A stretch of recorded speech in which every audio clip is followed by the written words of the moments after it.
제가 이전 영상에서 여드름 흉터 치료 환자의 치료 과정을 보여드리기 시작했습니다. 환자는 현재 3주 정도 간격으로 치료하고 있습니다. 이번 3, 4주 차에는 페인 흉터들이 좀 더 차오를 수 있도록 중점을 두고 시술했습니다. 페인 흉터에는 무조건 서브시전이 필요할까요? 그렇지 않습니다. 안녕하세요. 피부과 전문의 닥터 라이언입니다. 오늘은 여드름 흉터 치료 과정 2탄인 여드름 흉터 프락셀과 주베룩 서브시전으로 다운타임 없는 레이저 치료 과정 후기 2편에 대해 보여드리겠습니다. 제가 이전 영상에서 여드름 흉터 치료 환자의 치료 과정을 보여드리기 시작했습니다. 오늘은 3, 4회차 치료 과정 및 경과 사진을 설명드리겠습니다. 다음은 첫 치료 전 사진입니다. 치료 전 사진을 보면 1번의 송곳 모양 흉터 양상과 2번의 박스 흉터 양상, 3번의 롤링 흉터 양상이 섞여 있습니다. 또한 전체적으로 붉은 자국과 색소 침착 양상도 보입니다. 요즘은 흉터 레이저의 발전으로 여드름 흉터 치료도 다운타임이 거의 없이 치료가 가능합니다. 그래서 저희 피부과의 경우 여드름 흉터 환자의 80%가 직장인이고 시술 다음날 바로 출근을 할 정도입니다. 또한 시술 당일 세수 및 운동, 화장이 가능합니다.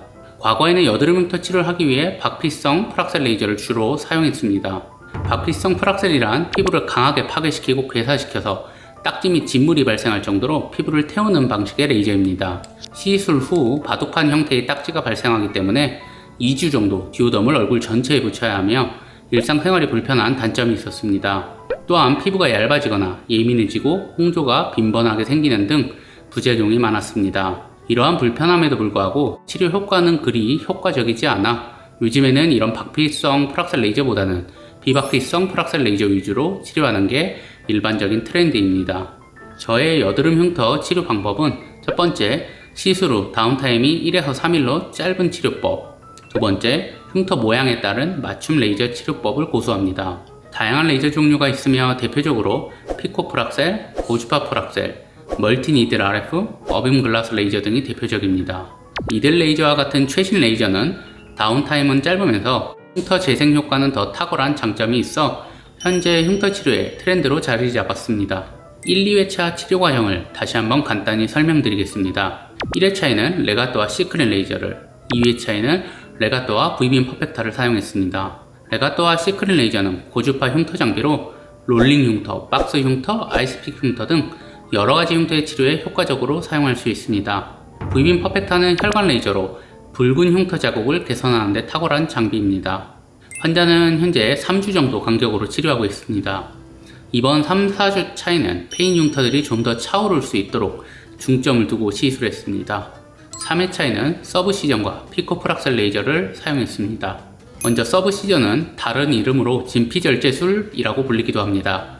페인 흉터의 아래쪽으로 유착이 동반되는 경우가 있고 이러한 유착된 섬유 조직이 있으면 레이저 치료를 해도 차오르는데 방해를 하기 때문에 서브시전이 도움이 됩니다. 보통 니들을 사용해서 시술하거나 저는 캐뉼라라고 하는 가늘고 긴 도구를 이용하여 서브시전을 많이 합니다. 사진처럼 흉터 아래에 유착된 섬유들을 직접 끊어주면 됩니다. 페인 흉터에는 무조건 서브시전이 필요할까요? 그렇지 않습니다. 여드름 흉터를 치료받는 환자들 중에서 본인에게 서브시전이 필요한지 물어보시는 분들이 많습니다. 서브시전이 필요한 정도의 유착이 있는 흉터는 보통 깊은 흉터입니다. 따라서 제가 직접 눈으로 보거나 만져봐서 유착이 없는 페인 흉터면 굳이 서브시전 시술이 필요하지는 않습니다. 서브시전은 보통 멍이 많이 듭니다. 멍을 거의 안 생기게 하기 위해 저는 캐뉼라를 이용해서 시술합니다. 또한 손으로 직접 서브시전해야 하는 경우가 있는 반면 미라젯 등의 레이저를 이용한 마이크로 서브시전 방법도 있습니다. 두 번째, 피코 프락셀 레이저입니다. 저는 피코A 레이저를 사용하고 있습니다. 피코 레이저는 1조분의 1초의 매우 짧은 펄스폭을 가지기 때문에 아주 강력한 피크 파워를 낼 수 있습니다. 이를 이용해 흉터를 치료하면 페인 흉터를 개선하는 데 효과적입니다. 피코 프락셀 레이저로 시술하면 흉터 부위 아래에 플라즈마가 발생하면서 피부 속을 미세하게 찢어 놓습니다. 이러한 과정 중에 다양한 콜라겐 생성 신호가 발생하고 그러면서 흉터가 재생됩니다. 자료화면처럼 일반 박피성 프락셀은 피부를 표면부터 안쪽까지 태워버려 피부 손상이 심하지만 피코 프락셀은 실제 재생에 관여하는 피부 안쪽 진피에만 작용을 하게 됩니다. 간혹 피코프락셀 레이저 시술 후 효과를 전혀 못 봤다는 분들이 있습니다. 동료 피부과 선생님 중에서도 저에게 여드름 흉터 치료에 피코프락셀 레이저로 효과를 보려면 어떻게 사용해야 하는지 알려달라고 하는 분들도 꽤 많이 있습니다. 피코프락셀 시술 시 가장 중요한 건 적절한 파장과 강도를 선택해야 알맞은 깊이 조절이 가능하다는 점입니다. 플라즈마 쉴딩 이펙트라고 하는 물리적인 작용을 잘 고려해서 시술을 해야 좋은 효과를 낼 수 있습니다. 또한 샷을 얼마나 중첩하는지, 핸드피스를 살살 누르는지 강하게 누르는지 등 다양한 요소가 치료 결과에 영향을 주기 때문에 섬세한 치료가 필요합니다. 4회차에는 시크린 레이저와 주베룩 손주사를 사용했습니다. 주베룩은 최근 가장 각광받고 있는 콜라겐 부스터입니다. 여드름 흉터를 치료할 때 페인 부위가 좀 더 빠르게 차오르도록 도와줍니다. 개인적으로 느끼기에는 주베룩을 같이 사용해서 흉터 치료를 하면 치료 효과를 20% 정도는 더 상승시켜주는 것 같습니다. 여드름 흉터를 전문적으로 치료하는 전국구 피부과들이 몇 군데 있습니다. 저를 포함하여 이름만 들으면 서로가 아는 병원들인데 대부분이 주베룩을 메인으로 하여 흉터 치료를 하고 있습니다. 그 정도로 주베룩은 최근 여드름 흉터 치료의 필수 요소가 되었습니다. 주베룩을 흉터에 주입하는 방법은 여러 가지가 있습니다. 이 환자에서는 직접 손주사를 하였습니다. 페인 흉터 부위에 적절한 진피 깊이에 주베룩이 주입되도록 정교하게 주사합니다. 4회 치료 후입니다. 페인 흉터가 눈에 띄게 개선되었습니다. 또한 색소 침착 및 붉은 여드름 자국도 많이 개선되었습니다.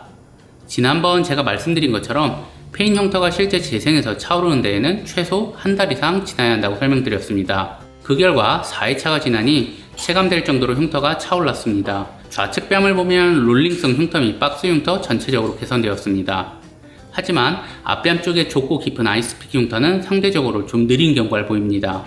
우측 뺨도 마찬가지로 전체적으로 페인 흉터가 많이 차올랐습니다. 이제 절반 가까이 흉터 치료 과정이 지났습니다. 앞으로의 과정이 더욱 궁금해집니다. 약 2달 후 5에서 7회차의 치료가 끝나고 여드름 흉터 치료 과정 3탄으로 다시 돌아오겠습니다. 영상이 도움이 많이 되셨다면 좋아요, 구독 눌러주시고 앞으로도 더욱 유익한 정보로 여러분들 찾아뵙겠습니다. 감사합니다.